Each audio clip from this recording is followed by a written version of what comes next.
sebelumnya kita kan masih bicara tentang pengantar dari proses bisnis ya, mulai dari definisi proses bisnis ya, terus manajemen proses bisnis, asal dan sejarah dari perkembangan pemikiran berbasis proses.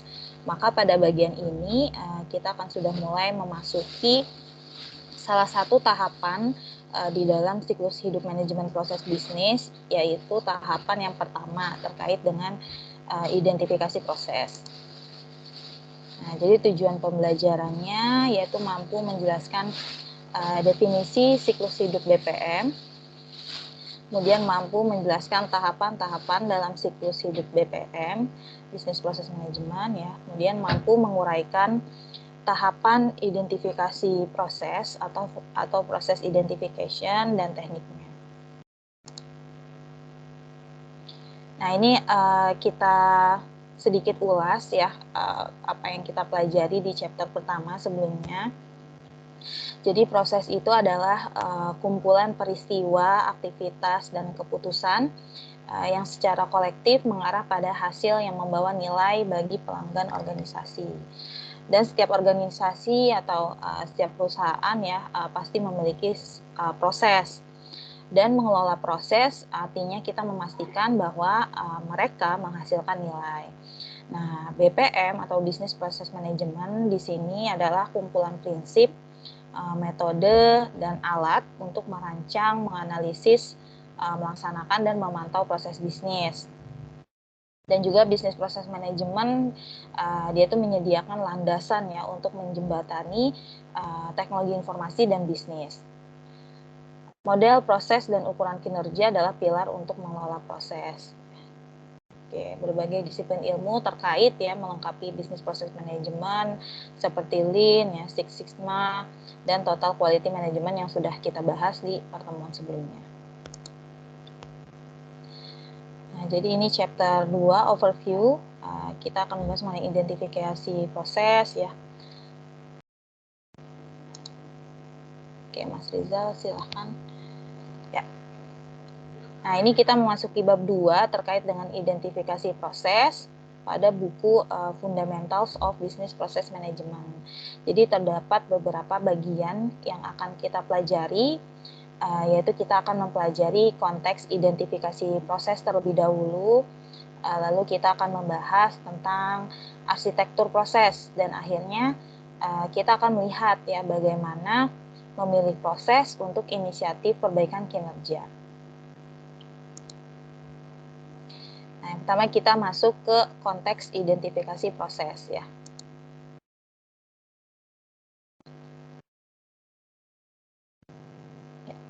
Nah, jadi di sini kita bisa melihat ya bahwa identifikasi proses ini berada pada siklus hidup bisnis proses manajemen. Jadi kalau di analisa perancangan sistem kan ada namanya SDLC ya.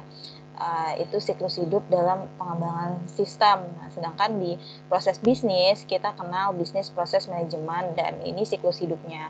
Ada beberapa proses ya, dari proses yang pertama yaitu proses identification, kemudian ada proses discovery, kemudian proses analisis ya. Jadi ini adalah siklus hidup terkait bisnis proses manajemen yang akan kita pelajari satu persatu. Dan di sini yang pertama adalah yang akan kita bahas di pertemuan ini yaitu proses identification atau identifikasi proses. Nah, jadi identifikasi proses ini terkait dengan aspek strategis ya dan aspek infrastruktur terkait seluruh organisasi proses dalam perusahaan. Dan salah satu hasil utama dari identifikasi proses adalah definisi dari arsitektur proses. Nah, ini jadi luarannya adalah arsitektur proses. Nah, arsitektur proses kemudian membantu dalam memilih proses yang tepat untuk inisiatif perbaikan. Nah, jadi di proses identification ini luarannya adalah arsitektur proses dan kita dibantu ya dari proses arsitektur ini untuk memilih proses mana sih yang akan kita perbaiki gitu ya. Dan di sini juga nantinya kita akan ada pemodelan ya, pemodelan proses bisnis.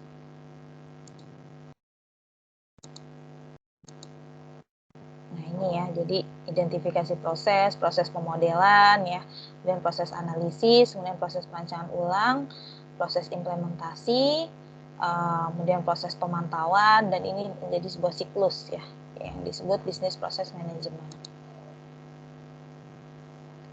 Nah, jadi proses identification ini terkait apa gitu ya, apa yang akan kita bahas mengenai definisi proses bisnis organisasi. Kemudian kita menetapkan kriteria untuk memprioritaskan manajemen proses ya.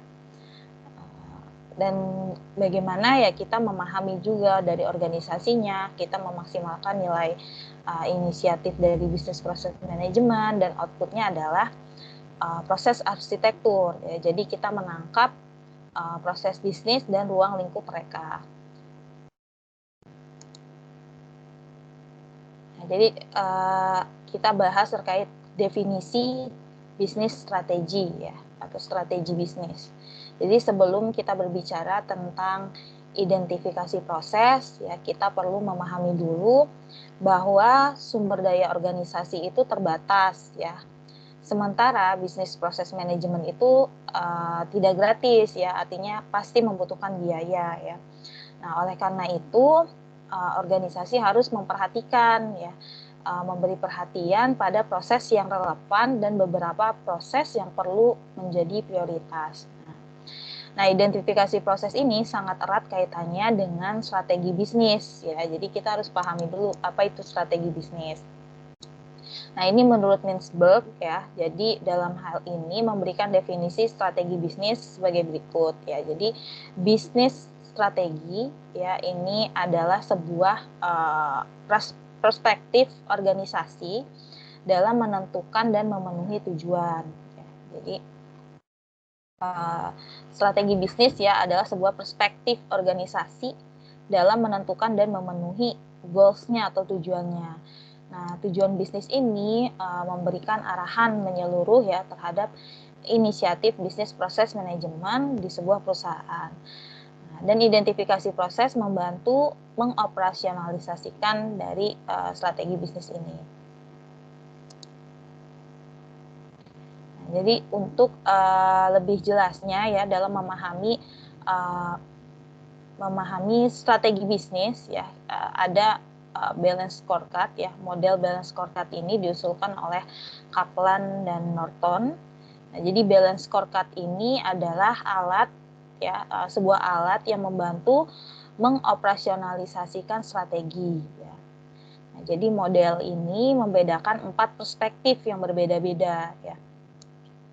Nah, kalau kita lihat pada bagian kiri slide ini, kita dapat melihat bahwa semua panah ya, di sini semua panah itu panah dari diagram menuju pada nilai pemegang saham jangka panjang ya, long term shareholder value ya.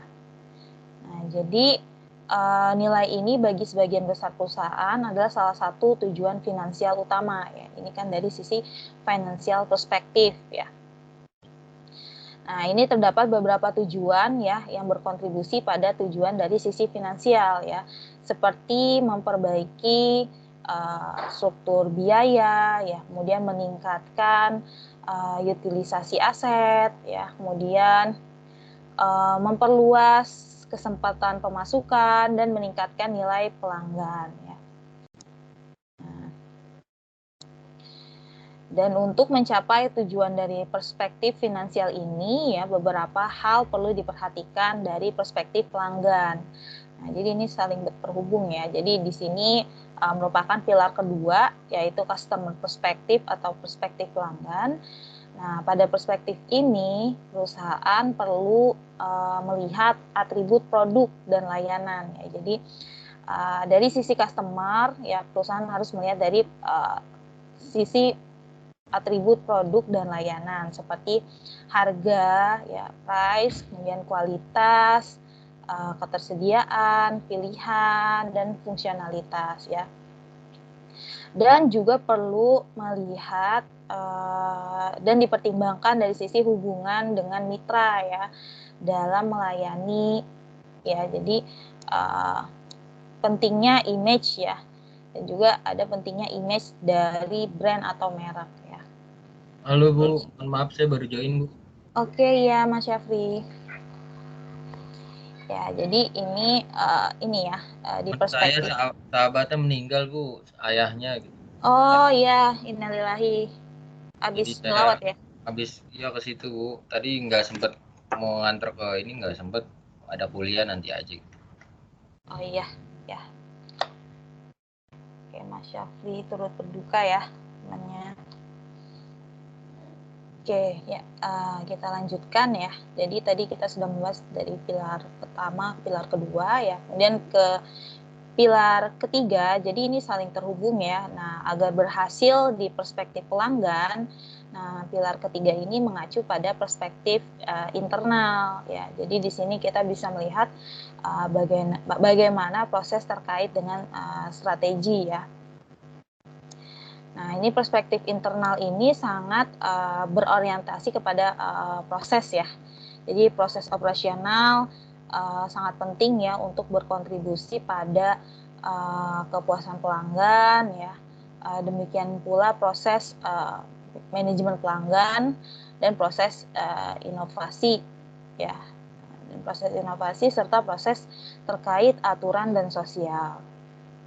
Nah, dan untuk mengatur dengan baik perspektif internal ini ya kita perlu membangunnya pada pilar keempat, yaitu perspektif learning and grow ya. Learning and grow ini berarti perspektif pembelajaran dan pertumbuhan ya. Nah, ini di perspektif ini ada budaya organisasi ya. Ini berkontribusi pada proses manajemen operasi ya. Jadi dia berkontribusi pada proses manajemen operasi ya dari sisi budaya. Nah, artinya bekerja dengan baik ya. Demikian pula kepemimpinan. Nah, ini leadership. Nah, leadership ini berhubungan dengan customer management proses ya. Nah, di sini kita dapat melihat ya bahwa proses sangat penting ya di sini. Dan pada bagian inti dari ini semua untuk mencapai tujuan strategis jangka panjang ya. Jadi intinya balance scorecard ini adalah alat yang membantu mengoperasionalisasikan strategi untuk perusahaan ya. Oke, kita lanjut ya. Tadi kita membahas terkait perspektif dari strategis ya. Kemudian ada juga perspektif infrastruktur ya yang juga perlu dipertimbangkan. Nah, ini terkait pertimbangan-pertimbangan apa saja ya. Jadi di sini ada namanya enterprise arsitektur ya. Ini dari standarnya standar TOGAF ya. Jadi standar TOGAF ini juga melihat dari berbagai perspektif, dan perspektif ini menggambarkan apa yang ada di perusahaan ya, dan bagaimana berbagai entitas ini saling terhubung ya. Nah, jadi ini kalau dari TOGAF ya ada perspektif organisasi.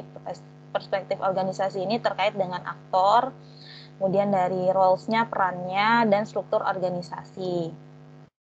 Kemudian ada perspektif produk. Jadi kalau perspektif produk, dia menentukan produk dan layanan yang ditawarkan. Ya. Kemudian ya terkait katalog produk dan layanan.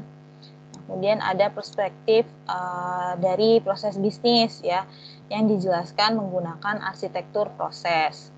Lalu ada perspektif data. Nah, perspektif data ini di mana di dalamnya termasuk entitas informasi dan hubungannya ya, seperti yang dijelaskan oleh model data.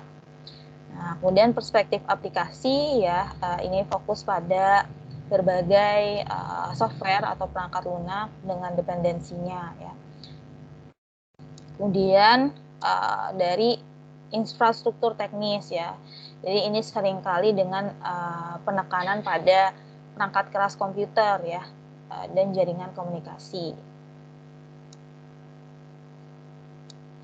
Nah, dan berbagai perspektif ini ya memberikan bagian infrastruktur yang penting ya bagi sebuah perusahaan dan menjadi dasar bagi proses bisnis untuk berjalan ya. dari ini Enterprise Arsitektur TOGAF ya.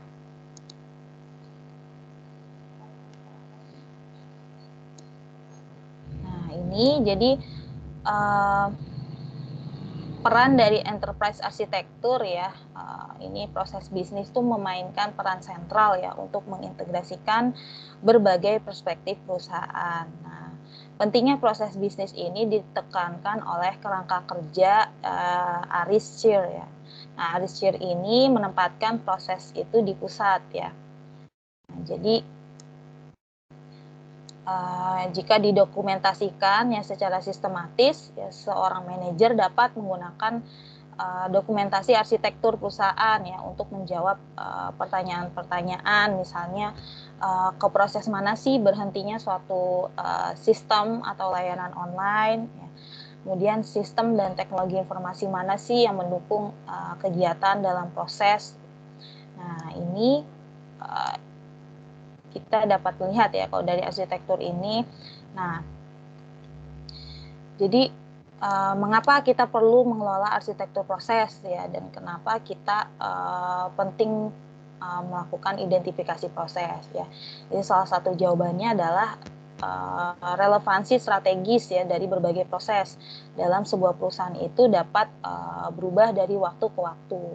Jadi mungkin kita tidak dapat melihat perubahan tersebut dalam periode waktu yang singkat ya. Nah, tapi dalam jangka panjang perubahan itu bisa sangat drastis ya. Nah, jadi identifikasi proses intinya menjadi suatu hal yang berkelanjutan ya. Karena proses di dalam organisasi juga dipengaruhi oleh dari segi waktu ya ataupun perubahan ya. Nah, jadi salah satunya juga contohnya misalnya dari tuntutan pasar ya. Tuntutan pasar kan bisa berubah ya, bisa berubah dan juga dilihat dari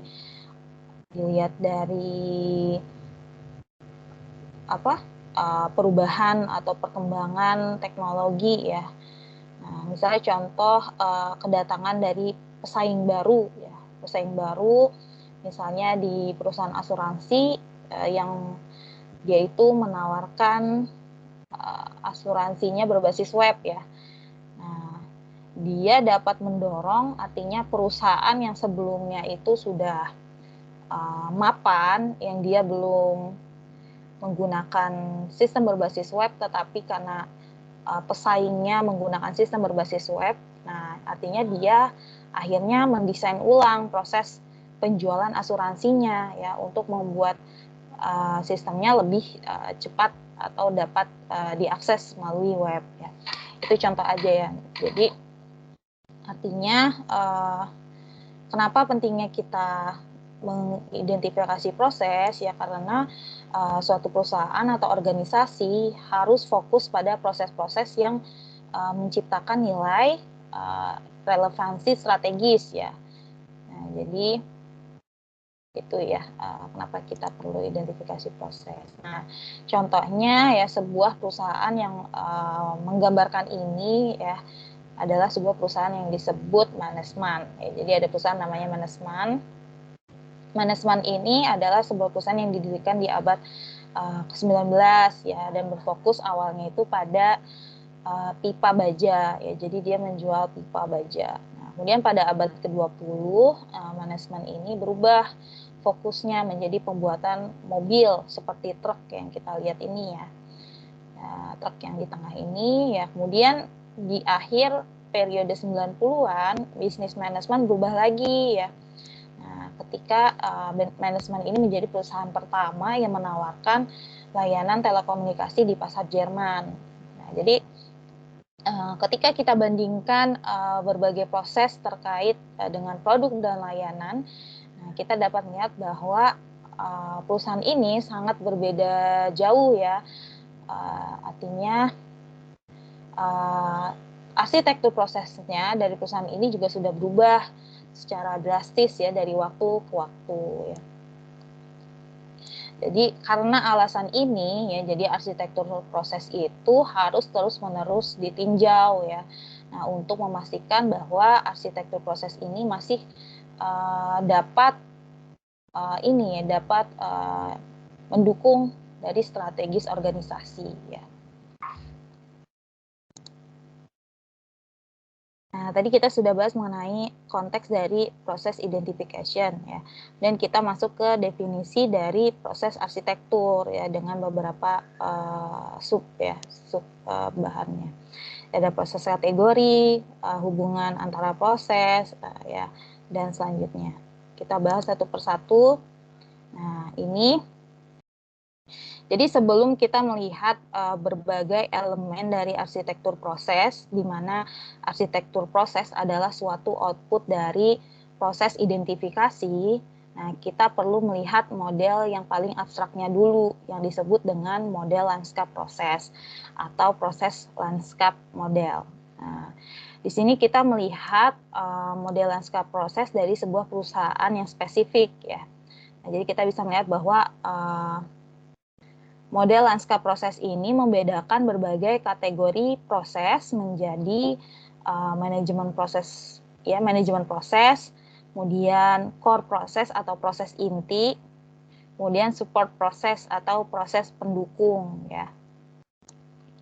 Nah, jadi kalau kita lihat di proses inti ya, ini proses inti adalah bagian penting yaitu proses-proses yang spesifik ya, untuk perusahaan tersebut ya. Nah, dalam contoh ini, proses spesifik dari perusahaan dimulai dari dia membeli bahan ya, kemudian ya dia membuat produk ya, kemudian dia memasarkannya, kemudian mengirimkannya, dan dia mengelola layanan pelanggan ya. Nah, jadi ini adalah proses intinya. Kemudian kita ke proses pendukung, support proses. Nah, support proses ini intinya adalah menolong agar proses inti ini dapat berjalan ya. Nah, di sini ada proses mengelola personil. Ya, ini untuk memastikan bahwa personil ada untuk menjalankan tiap tahap dalam proses. Kemudian ada proses mengelola informasi. Ya, ini proses mengelola informasi. Membantu agar teknologi informasi ada untuk mendukung proses. Kemudian ada proses manajemen aset. Manajemen aset ini memastikan bahwa infrastruktur tersedia ya untuk mendukung proses inti ini. Nah, selanjutnya kita yang paling atas ada proses manajemen ya, atau manajemen proses. Nah, ini artinya dia membuat keputusan-keputusan terhadap proses inti dan pendukung ya. Nah, jadi proses manajemen ini terkait dengan mendefinisikan visi perusahaan, kemudian mengembangkan strategi, kemudian mengimplementasikan strategi, dan juga mengelola resiko ya. Nah, ini mengelola resiko ini kalau kita sambungkan ya di tengah kondisi pandemi COVID ini, pastinya pengelolaan resiko menjadi bagian yang penting ya. Oke, itu ada tadi ya, ini adalah proses, ini adalah model lanskap proses ya. Oke, jadi bagaimana sih, mungkin kita bertanya-tanya ya, mengapa proses-proses ini yang ditampilkan dalam proses landscape ya. Nah, ini ya, jadi ada namanya proses checklist ya, atau proses checklist atau checklist proses, artinya ini membantu ya menjawab pertanyaan apakah serangkaian aktivitas itu pantas ditunjukkan di level abstrak dalam arsitektur. Nah, ini kita bisa menjawab beberapa pertanyaan. Ya, jadi pertanyaan pertama, apakah mereka bisa dikatakan sebagai proses? Ya. Nah, jadi kalau nantinya kan kita harus mengidentifikasi proses ya. Jadi bagaimana sih kita menentukan apakah ini tuh bisa dikatakan proses atau tidak ya. Jadi sebelum kita bikin arsitektur prosesnya itu ya, di tahap identifikasi proses kan outputnya arsitektur proses. Nah, tapi tadi kan ada yang paling abstraknya dulu nih di model landscape ya. Terus untuk menentukan apakah ini proses atau tidak, jadi kita bisa ada beberapa untuk kita validasi ya. Pertanyaan pertama, apakah mereka bisa dikatakan sebuah proses? Nah, kalau memang itu proses, maka kita bisa menghubungkannya dengan sebuah aktivitas utama ya. Dan aktivitas itu bisa diformulasikan dengan sebuah kata kerja dan kata benda ya. Jadi aktivitasnya itu bisa diformulasikan dengan kata kerja dan kata benda. Lalu kita juga bisa lalu pertanyaan selanjutnya adalah apakah prosesnya itu dapat dikontrol ya. Nah, ini jadi karakteristik utama dari sebuah proses adalah merupakan serangkaian kejadian dan aktivitas yang repetitif atau berulang. Ya, jadi karakteristik utamanya proses itu adalah sesuatu kejadian atau aktivitas yang berulang. Nah, jika sebuah hal itu atau sesuatu hanya kadang-kadang gitu ya kita lakukan, maka tidak pantas kita sebut sebagai sebuah proses ya. Lebih tepatnya itu proyek ya, bukan proses. Jadi kita identifikasi apakah ini adalah serangkaian kejadian itu berulang. Kalau berulang berarti dia proses. Tapi kalau dia terkadang-kadang ya artinya itu tidak pantas diproses ya kalau di sini. Nah, kemudian pertanyaan selanjutnya, kita juga perlu bertanya apakah cukup penting untuk ditunjukkan sebagai sebuah proses ya. Ini terkait dengan pertanyaan ada atau tidaknya pelanggan yang bersedia membayar untuk hasil dari proses tersebut, atau adakah unit internal dari organisasi yang menginginkan hasil dari proses tersebut.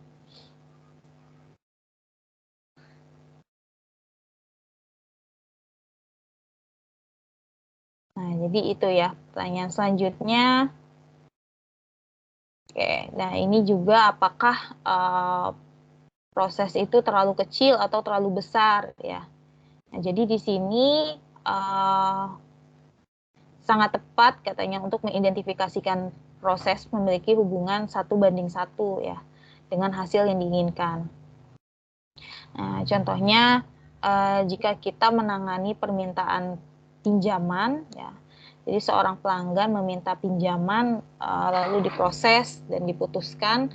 Nah, hasilnya itu adalah sebuah pinjaman itu sendiri. Jadi ada hubungan 1:1 antara pinjaman dengan pelanggan ya. Nah, ini contohnya ya. Nah, kemudian juga apakah cakupannya tidak terlalu kecil, jadi apakah cakupannya tidak terlalu besar, apakah cakupannya tidak terlalu kecil ya, yang perlu kita identifikasi. Nah, jadi di sini kalau paling tidak ada 3 aktor yang terlibat ya, dan cukup penting atau sangat penting untuk mengelola perpindahan pekerjaan antara aktor. Nah, jadi ini adalah checklist proses ya, yang dapat membantu kita untuk menentukan apakah suatu serangkaian aktivitas dan keputusan itu bisa kita anggap sebagai sebuah proses.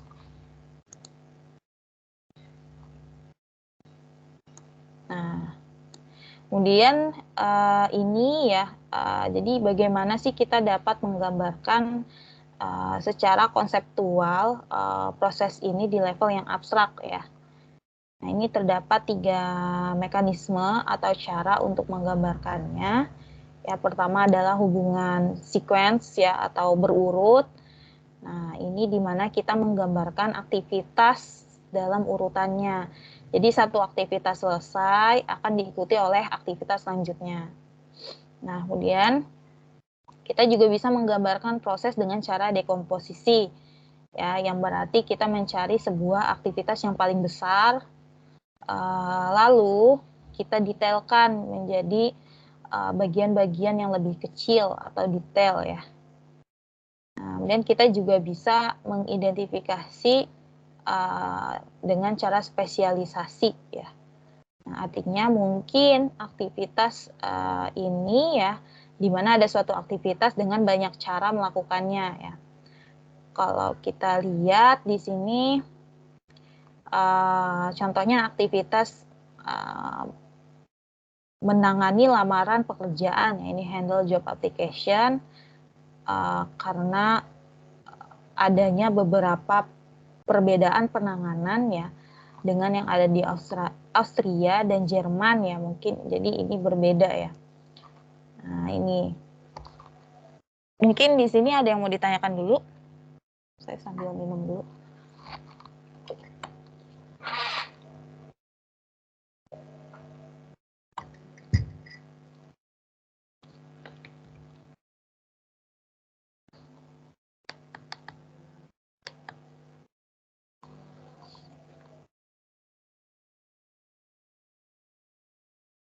Oke, mungkin masih jelas ya ini ya. Oke, kita lanjut. Nanti kalau ada yang ditanyakan langsung aja ya. Kita lanjut ke sini ini ya. Jadi kita masuk ke arsitektur proses. Nah, jadi arsitektur proses adalah suatu model konseptual yang menghubungkan proses-proses dan keterkaitan hubungan antar proses dalam perusahaan. Tadi kita sudah melihat model lanskap proses ya untuk sebuah kasus. Nah, jadi ini kita masuk ke arsitektur proses. Nah, prinsip umum dari arsitektur proses. Nah, ini bahwa representasi diturunkan ya menjadi gambaran yang lebih detail ya. Nah, ini kalau kita lihat di piramida di sebelah kiri. Nah, ini di sebelah kiri pada bagian atas dia menunjukkan landscape proses ya, proses landscape di level 1, kemudian didetailkan menjadi gambaran keseluruhan proses bisnis ya di level kedua, di level tengah ini. Nah, untuk menggambarkan proses bisnis kita dapat menggunakan BPMN ya. Nah, lalu pada level ketiga proses didetailkan sampai subprosesnya. Jadi ada subproses dan tasknya ya di sini menggunakan BPMN. Nah, ini kalau kita lihat pada piramida bagian kanan, ini contoh ya, kita bisa melihat contoh bagaimana hal ini diterapkan pada sebuah perusahaan British Telecom ya. Ini kalau British Telecom dia mendefinisikan arsitektur prosesnya itu dalam beberapa level ya. Jadi ada level dari A sampai F. Oke, sebentar ada azan, kita istirahat dulu ya.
lanjut lagi ya. Nah, ya. Jadi ini ya. Jadi kalau di sini perusahaan British Telecom ini dia mendefinisikan arsitektur prosesnya itu dalam beberapa level ya, A sampai F. Nah, ini setiap level dia menggambarkan proses di tingkat kedetailannya itu yang berbeda ya. Nah, jadi kalau kita lihat kedetailan itu meningkat ya dari level A ya ke level F ya, artinya level F ini semakin detail ya, detail proses flow ya, dia semakin detail. Nah, biasa kalau di sini sementara di level A ini prosesnya umum ya dan menyeluruh. Nah, misalnya contohnya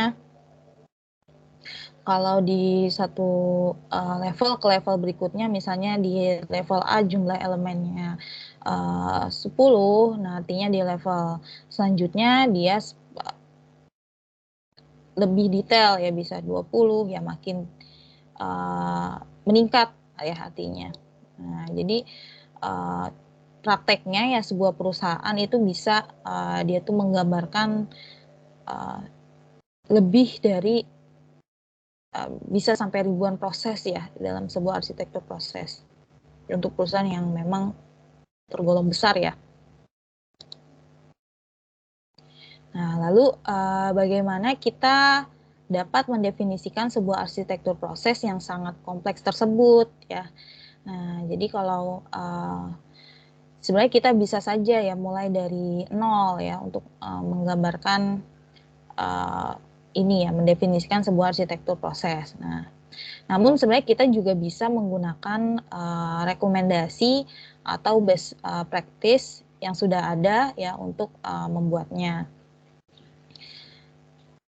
Nah, hal ini sangat bermanfaat ya untuk mengelola kompleksitas dari tugas menggambarkan sebuah arsitektur proses. Nah, ini salah satu yang bisa kita gunakan adalah APQC. Ya, APQC ini sebuah framework ya. APQC ini Process Classification Framework yang menggambarkan berbagai kelas proses dan berbagai subproses yang lebih detail. Ini kurang jelas ya. Oke, ini saya zoom.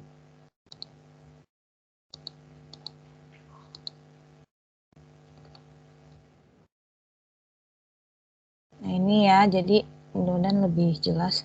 Nah, contohnya pada bagian ini ya, kiri ya, ini proses yang umum ya, adalah mengembangkan visi dan strategi ya. Nah, ini level 1 ya, jadi di bawah level 1 ini ada 3 subproses, yaitu mendefinisikan konsep bisnis dan visi jangka panjang, kemudian mengembangkan strategi bisnis, dan menjalankan ukuran inisiatif strategi. Ya, dan seterusnya ya. Ini berdasarkan ada level kedua, develop and manage products and service ya.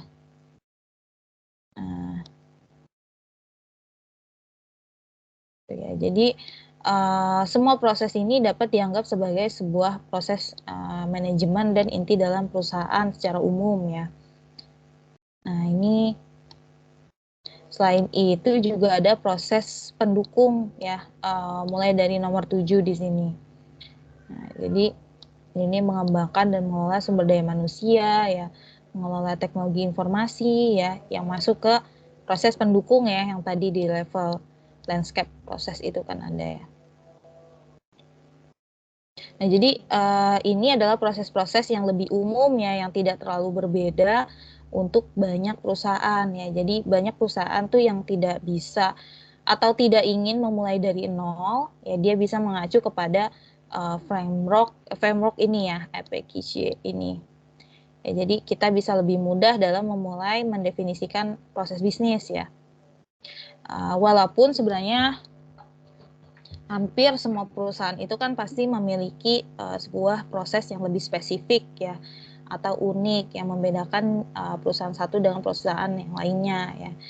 Jadi framework ini intinya hanya menjadi guideline aja gitu ya, jadi petunjuk saja. Kalau tidak mau mulai dari nol, dia bisa menjadi acuan ya. Nah ini frameworknya. Nah ini kita masih melanjutkan tentang definisi dari arsitektur proses ya. Nah, jadi kalau pada bagian sebelumnya kan kita sudah melihat tentang model landscape proses ya secara umum. Nah ini mari kita lihat dari sisi contoh nyatanya dari model landscape proses. Contohnya untuk Vienna Public Transport ya. Nah ini Wiener Linen ya. Wiener Linen ini adalah operator transportasi publik di Wina. Ya. Jadi nah ini lanskap proses ini menggunakan pendekatan yang detail ya dengan membedakan beberapa proses inti. Kalau kita lihat di sini di bagian tengah terdapat proses inti terkait mengelola hubungan pelanggan ya, manage customer relationship. Nah ini terdiri dari tahapan dia tuh menghubungi customer atau pelanggan, kemudian mengelola penjualan ya, dan membina hubungan ya, foster relationship. Kemudian ada proses terkait mengoperasikan kendaraan ya, operator vehicles di sini. Nah ini ya terdiri dari aktivitas merencanakan dan membeli kendaraan, kemudian merawat kendaraan, kemudian memeriksa kendaraan ya. Nah, kemudian terdapat proses untuk mengantarkan pelanggan. Nah, mengantarkan pelanggan yang terdiri dari perencanaan ya. Kemudian proses mengantarkan pelanggan dan mengevaluasi pengantaran pelanggan. Nah, kemudian ada proses juga untuk menyediakan infrastruktur. Ya, mulai dari dia tuh planning, perencanaan infrastruktur, kemudian membangun, merawat, dan mengevaluasi infrastruktur. Nah, semuanya adalah di proses inti ini, core proses ini adalah saling terkait ya, saling terkait ketika seorang pelanggan diantar ya sampai ini ya, jadi saling terkait kita lihat. Nah, kemudian lalu ada proses pendukung ya, ada support proses ya, di mana intinya adalah sebagai pendukung ya, membuat proses inti ini dapat berjalan. Ya, mulai dari mengelola personil, mengelola keuangan, mengelola informasi, material, gangguan, dan menyediakan ini provide winter service, layanan musim dingin ya. Nah itu proses pendukung. Kemudian ada manajemen proses yang memberikan arahan ya, arahan kepada perusahaan, mulai dari mengelola perusahaan, komunikasi dari di dalam dan di luar perusahaan, kemudian manage proses, manage kualitas, kemudian manage risiko ya di sini, dan manage inovasi ya. Nah ini jadi ini adalah contoh dari landscape proses ya untuk kasus nyata ya di Vienna Public Transportasi. Oke. Nah, jadi tadi ya bisa kita bandingkan juga nih, ada contoh selanjutnya, contoh kedua. Ya, di sini kita bisa melihat juga landscape proses dari SAP ya. SAP ini mungkin sebagian sudah ada yang familiar ya terkait SAP ini. SAP ini adalah ini penjual perangkat lunak enterprise ya. Nah, jadi dia menggunakan perspektif abstrak ya, di sini tingkat tinggi ya terkait proses-proses mereka. Nah, di SAP ini dia membedakan proses manajemen dengan inti ya, dengan proses inti. Nah, dan di sini di core prosesnya dia hanya memformulasikan dari 3 proses yang berurutan, yaitu inovasi, menjual, dan menyampaikan perangkat lunak enterprise ya. Nah, jadi ini kalau kasusnya di SAP, core prosesnya hanya ini ya. Innovate, inovasi, menjual, dan mengantarkan perangkat lunak enterprise-nya. Nah, kemudian kalau di proses pendukung dia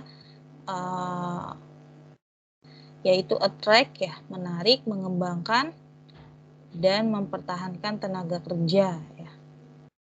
Kemudian di sini menyediakan tempat kerja, workplace and infrastruktur ya, menyediakan tempat kerja dan infrastruktur. Kemudian procure to pay ya, atau pengadaan.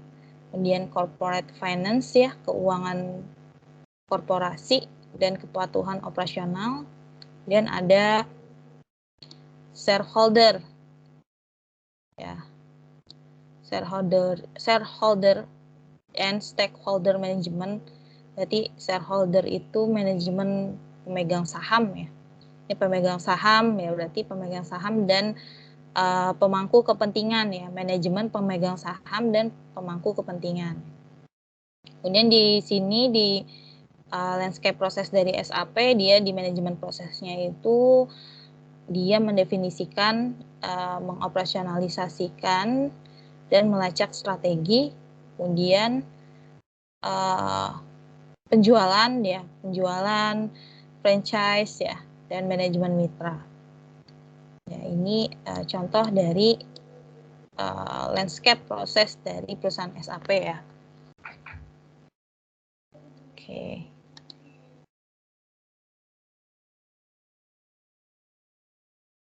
Nah, selanjutnya juga ada yang namanya profil proses. Nah, kalau profil proses, dia ini menggambarkan aspek yang penting untuk sebuah proses secara lebih rinci ya.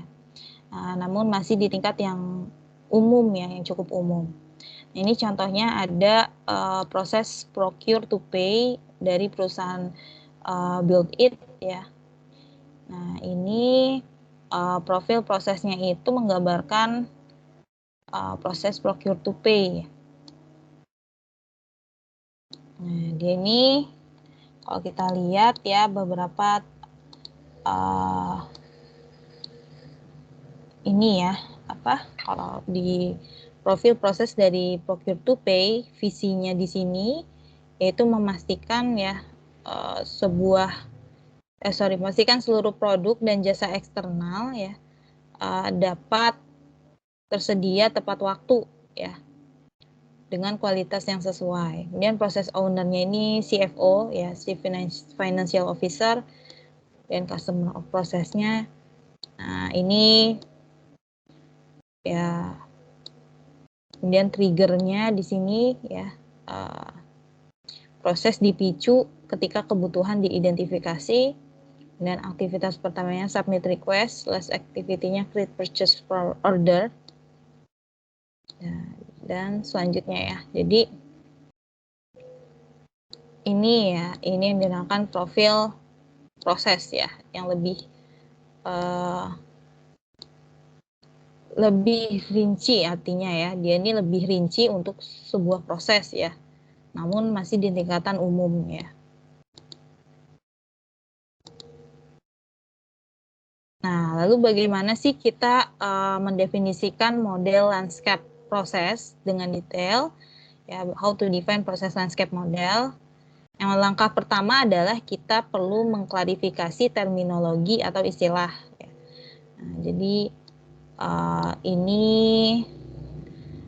terlihat tidak penting ya, tapi sebenarnya perlu ya. Jadi kita perlu tentukan dulu istilah-istilahnya. Nah, istilah bisa diambil dari model referensi tadi ya, seperti framework EPIC ini yang tadi ya. Jadi kita perlu mendefinisikan dulu, kemudian kita langkah kedua itu kita bisa mengidentifikasi proses dari awal sampai akhir ya, end-to-end proses. Nah, kemudian langkah ketiga ya, untuk setiap proses dari awal sampai akhir kita akan tentukan subprosesnya ya, yaitu berurutan ya, artinya langkah-langkah yang saling terkait. Nah, kemudian di tahap keempat juga setiap proses awal sampai akhir tentukan proses-proses pendukung ya, dan major management ya, dan manajemen utamanya. Oke. Nah, ini adalah bagaimana ya kita bisa mendefinisikan model landscape proses ya. Nah, kemudian langkah kelima juga kita bisa mendekomposisi atau menspesialisasi proses bisnis yang tadi ya ada sebelumnya yang sudah saya jelaskan ya, bagaimana dekomposisi itu dan spesialisasi. Kemudian kita di langkah ke-6 juga setiap proses yang teridentifikasi harus dideskripsikan dengan profil proses. Kemudian langkah ke-7 yang terakhir adalah kita bisa periksa ya untuk kelengkapan dan konsistensinya. Nah, ini ya, itu langkah-langkahnya. Nah, kemudian yang terakhir kita ada proses selection ya. Jadi kita menentukan pemilihan proses ya. Nah, jadi tentang pemilihan proses ini sebenarnya kita telah mempelajari ya bahwa arsitektur proses dari sebuah perusahaan kan bisa ratusan ya atau ribuan proses. Nah, lalu bagaimana sih kita memilih proses yang paling tepat untuk kita perbaiki ya. Jadi intinya setelah kita buat landscape-nya, kemudian kita buat arsitektur prosesnya, nah, kemudian kita pilih gitu ya, bagaimana memilih sebuah proses yang bisa kita perbaiki. Nah, ini terdapat beberapa kriteria yang membantu kita dengan keputusan untuk memilih sebuah proses yang bisa kita perbaiki. Nah, ini kriteria pertama adalah kepentingan strategis ya. Nah, jadi kita fokus pada proses-proses yang memiliki dampak paling besar terhadap tujuan strategis dari perusahaan. Nah, ini pertimbangkan juga keunikan ya dan kontribusi terhadap keunggulan kompetitif. Kemudian proses-proses yang secara strategis penting menjadi suatu kandidat yang tepat untuk perbaikan ya. Kemudian di sini ada kondisi kesehatan. Artinya kesehatan di sini adalah kesehatan dari sisi prosesnya ya, atau kinerja dari proses ya sebagai kriteria pemilihan. Artinya sebuah proses dikatakan sehat jika kinerjanya bagus ya. Kita dapat fokus pada proses-proses yang tidak sehat ya. Jadi kita cari kinerjanya yang buruk ya untuk proses yang kita lihat kinerja buruk. Kayak kemarin kan ada exercise terkait studi kasus ini ya, universitas. Terus saya sudah lihat sih jawabannya sudah semua rata-rata benar ya, karena bisa mengidentifikasi di mana proses yang terlihat tidak bagus ya dari sisi kinerjanya. Nah, ini kita bisa lihat proses mana yang disebut tidak sehat itu adalah proses yang kinerjanya tidak bagus. Kemudian dari sisi kelayakan ya,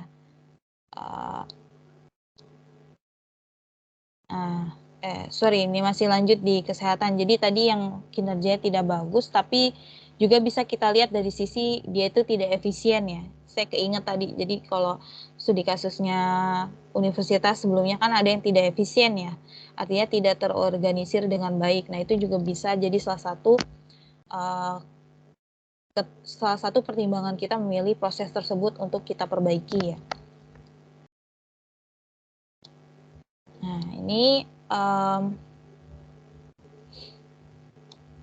ini ada juga kelayakan ya, dari sisi kelayakan terkait berbagai hambatan ya yang muncul ketika proses tersebut akan diubah. Nah, hambatan tuh bisa saja terkait dengan budaya dan politik ya yang mungkin menjadi kendala.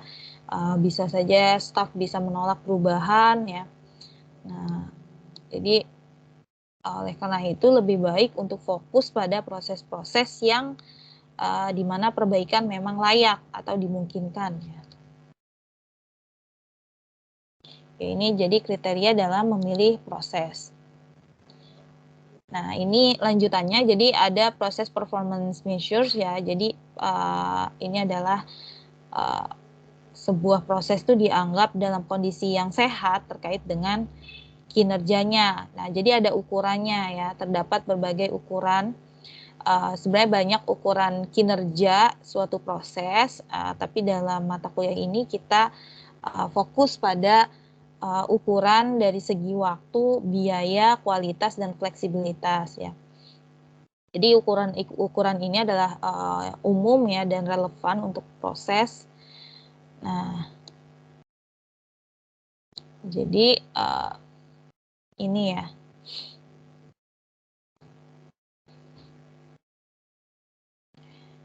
Nah, ini adalah ukuran-ukuran waktu, biaya, kualitas, dan fleksibel. Nah, ini mungkin contohnya ya, kita lihat contoh dari studi kasus restoran. Nah, ini ada sebuah restoran, dia tuh baru-baru ini kehilangan banyak customer atau pelanggan karena layanan pelanggan yang buruk ya. Nah, kemudian manajemen tim ya memutuskan untuk mengatasi masalah ini ya. Dengan pertama-tama dia fokus pada pengiriman makanan. Ya, kemudian tim perbaikan, kemudian dia mengumpulkan data ya, tim perbaikan mengumpulkan data dengan bertanya kepada pelanggan ya tentang bagaimana tentang bagaimana atau seberapa cepat sih mereka ingin menerima makanannya ya dan berapa lama dari sisi waktu menunggunya yang dapat dia terima lah istilahnya. Nah, kemudian data menunjukkan bahwa setengah dari pelanggan lebih suka makanan tuh mereka disajikan dalam waktu 15 menit atau kurang. Nah, kemudian semua pelanggan setuju bahwa waktu menunggu 30 menit atau kalau lebih sudah tidak dapat diterima.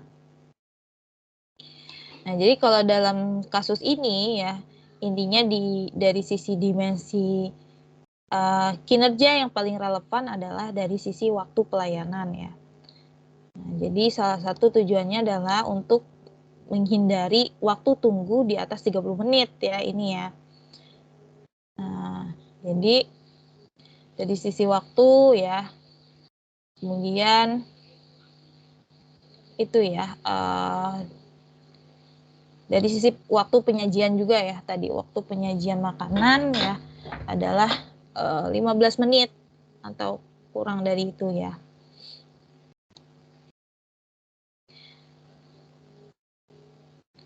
Nah, kemudian ini ya, nah selanjutnya bagaimana ya, ini ada contoh lagi ya, bagaimana caranya kita dapat memilih sebuah proses tertentu ya berdasarkan kriteria tadi ya, kriteria yang sudah kita diskusikan. Nah, ini kita dapat menggunakan ada yang namanya portfolio proses. Oke. Ya, jadi portofolio proses ini, sorry sebentar ya, internet saya. Oke.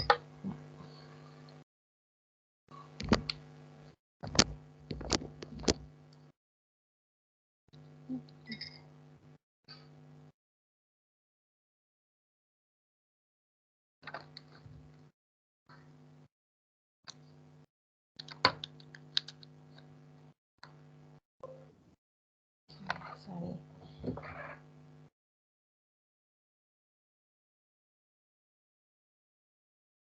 Ya, lanjut, sorry ya. Nah, lalu ada juga yang disebut portofolio proses ya untuk membantu kita membuat keputusan dari sisi visual ya. Nah, jadi kita bisa melihat proses terbaik yang mana untuk kita pilih untuk perbaikan lah ya. Jadi kalau kita lihat di gambar ini ada portofolio proses dari sebuah universitas ya. Nah ini bagian kiri menunjukkan kepentingan dari sebuah proses ya, importance ini. Kepentingan dari sebuah proses, sementara di sumbu horizontal yang menunjukkan kondisi kesehatan health-nya ya, dari sebuah proses ya. Kesehatan tadi ya yang sudah saya jelaskan bisa dilihat dari segi kinerjanya, efektivitasnya ya. Nah, kemudian dari sisi kelayakan ya, visibility, ini kelayakan dilihat dari warnanya ya. Warnanya yang paling terang menunjukkan paling mudah untuk diubah ya. Kemudian sementara yang sangat gelap ini sulit untuk dilakukan perubahan ya. Wow. Nah, di sini kita bisa lihat ya bahwa jadwal kuliah ya, di sini jadwal kuliah adalah ini portofolio proses dari sisi importance-nya paling tinggi ya. Kemudian dari sisi kesehatannya ya paling rendah ya dia. Nah, jadi kalau dari sisi kelayakan, visibility-nya dia medium ya, menengah. Nah, jadi berdasarkan alasan ini ya kita bisa memilih proses kuliah, proses penjadwalan kuliah ini ya dari perguruan tinggi ini sebagai proses yang bisa kita perbaiki. Ya, tentunya ini dari sisi visual ya, portofolio proses. Jadi kita sebelumnya kita detailkan dulu, lalu kita gambarkan di sini ya, dari beberapa kategori ini ya.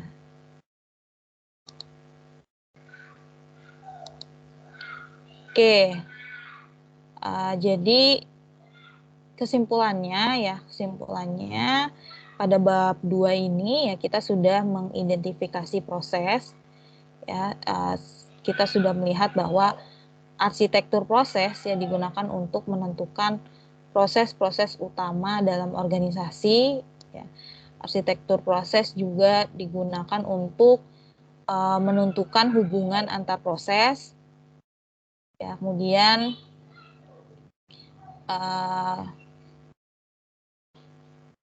ini ya, setelah kita menentukan arsitektur proses ya, kita perlu memilih proses yang sesuai untuk perbaikan ya.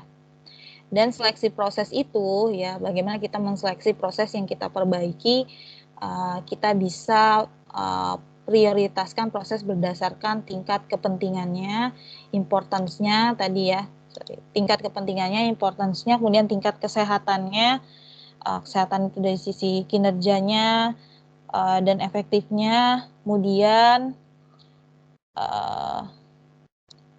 ini ya tadi dari sisi kelayakan ya, kelayakan untuk perbaikan. Nah, kemudian ada portofolio proses ya, yang membantu dalam menentukan peningkatan proses ya, dari sisi visualisasinya. Dan kalau sudah kita bisa pilih proses yang mana kita perbaiki, selanjutnya itu menjadi subjek kita untuk fase-fase selanjutnya dalam siklus hidup bisnis proses manajemen ya, yang nanti kita akan diskusikan di selanjutnya, pertemuan selanjutnya ya, fase-fase siklus hidup bisnis proses manajemen. Oke, mungkin untuk bab kedua ini ada yang mau ditanyakan?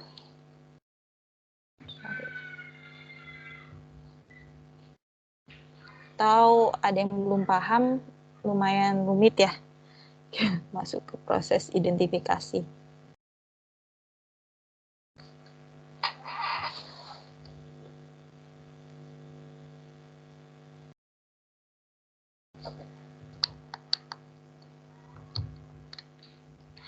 Tadi mungkin Mas Syafi kelewat sedikit ya di awal perkuliahan, mungkin nanti bisa lihat rekamannya ya. Iya, Bu.